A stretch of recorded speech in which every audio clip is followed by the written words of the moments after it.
I can't buy the air I breathe. I can't buy the trees.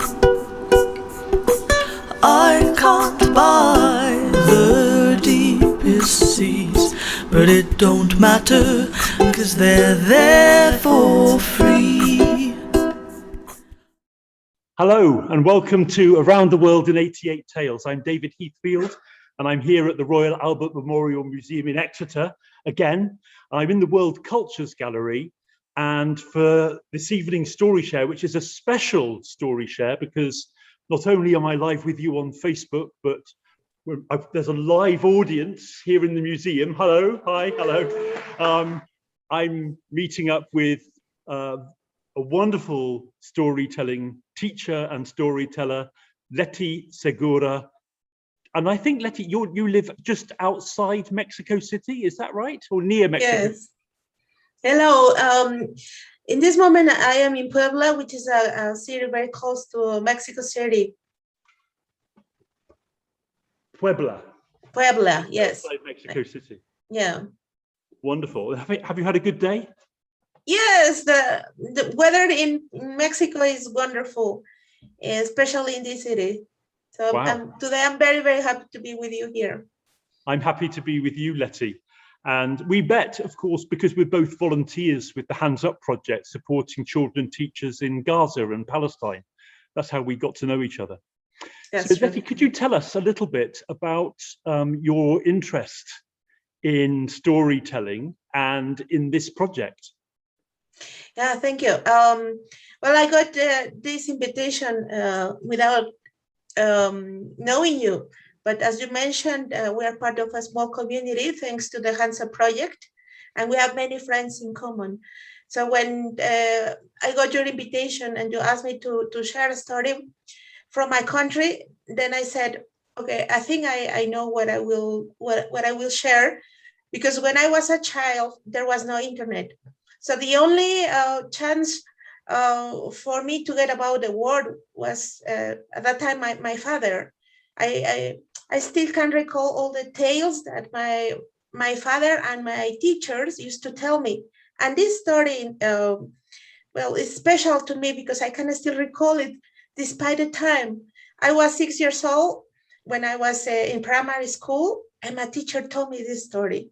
And at the end of the tale, I remember that she asked us to change the end of the story. So I'm here because I have a dream. I wish that all children all around the world had the same opportunity.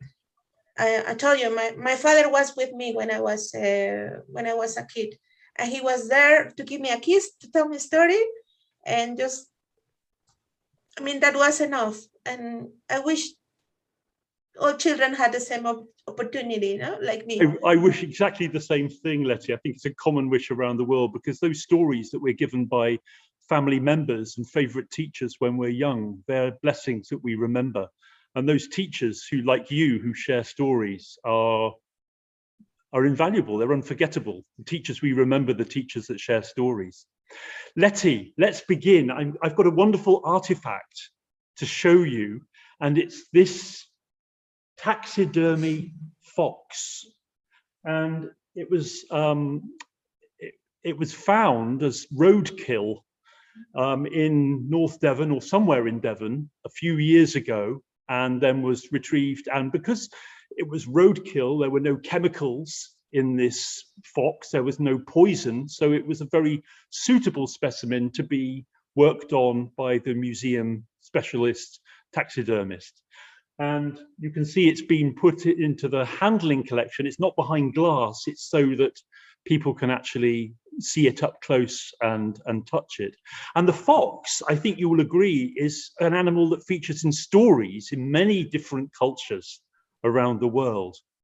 Often here in Europe, we think of it as a trickster character. So the story I'd like to tell you is a story that I learned years and years and years ago, and it's a story from, I think from Norway, at least from the north of Europe, from Scandinavia.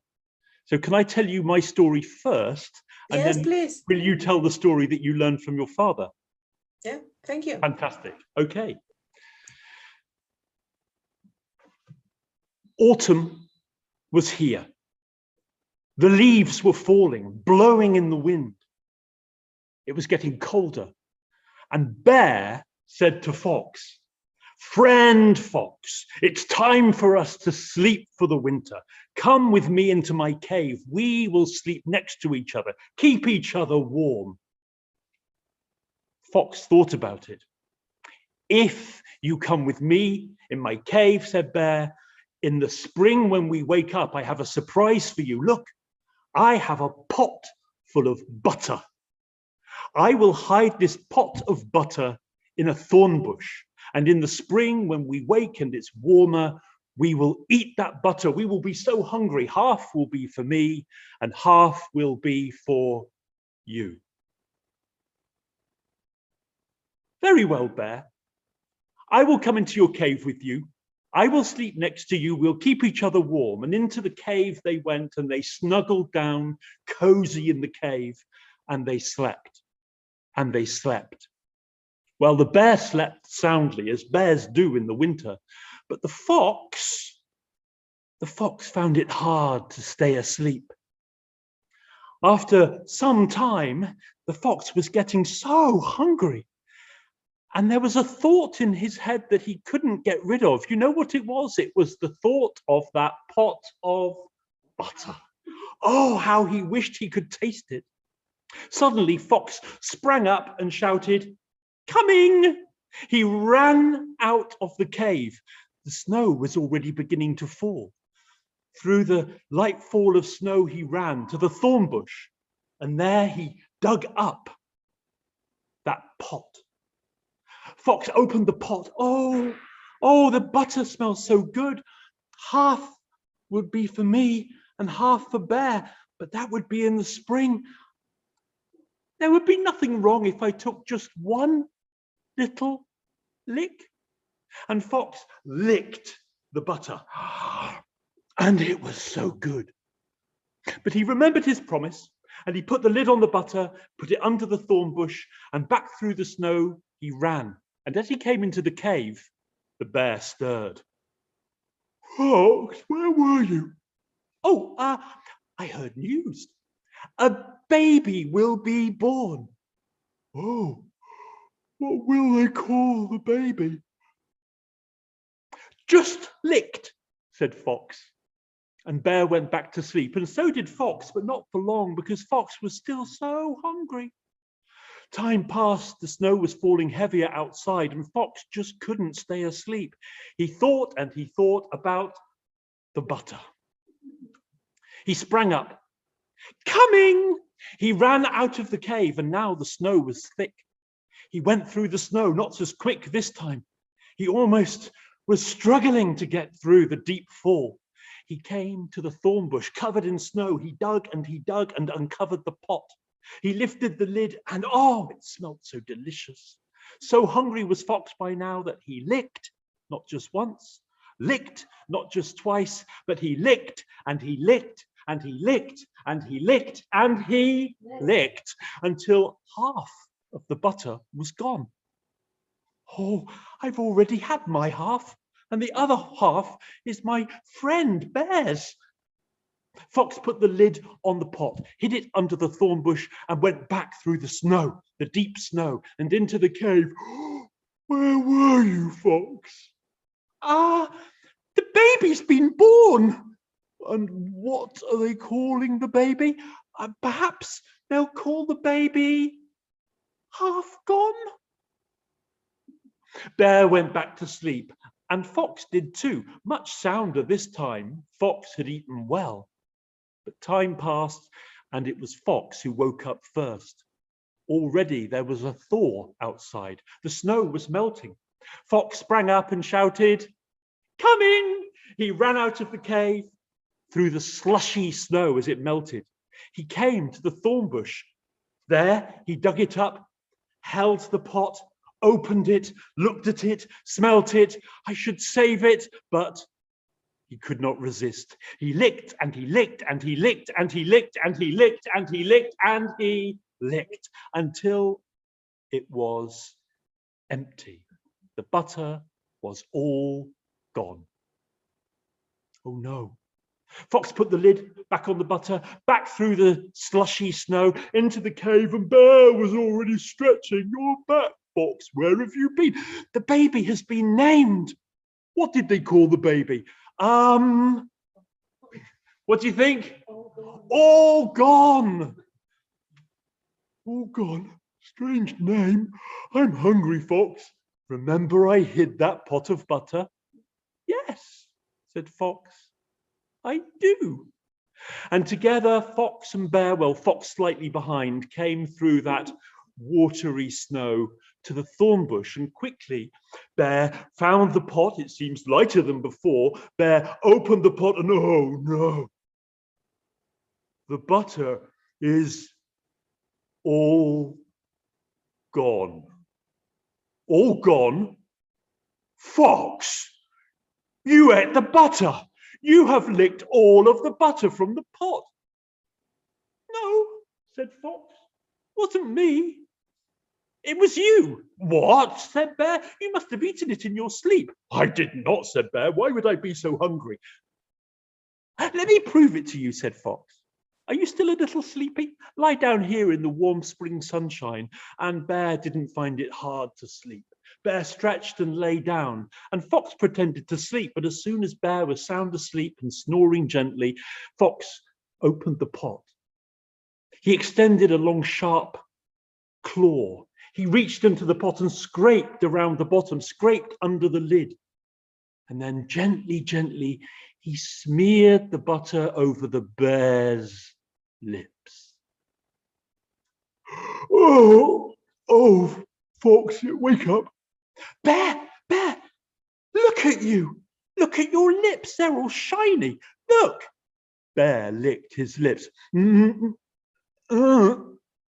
Butter. Butter. Oh, Fox, I owe you an apology. Fox, I accused you of eating all the butter. It was me all along. Next time, Fox, when I have any butter, I will give it to you. Very well, said Fox. I accept. And so it was, and so it always is, that Fox is a cunning trickster.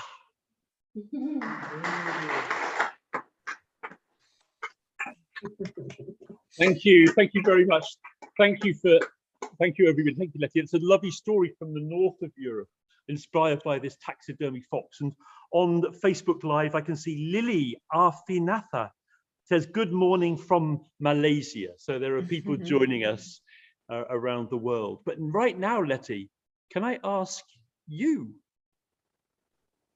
to tell us a story? And if you're listening in live or watching the recording on Facebook or on the YouTube playlist, because all of the stories are on the YouTube playlist, please do feel free to tell us where you are, who you are, and what you think of the stories. So Lily, do tell us what you think of the stories.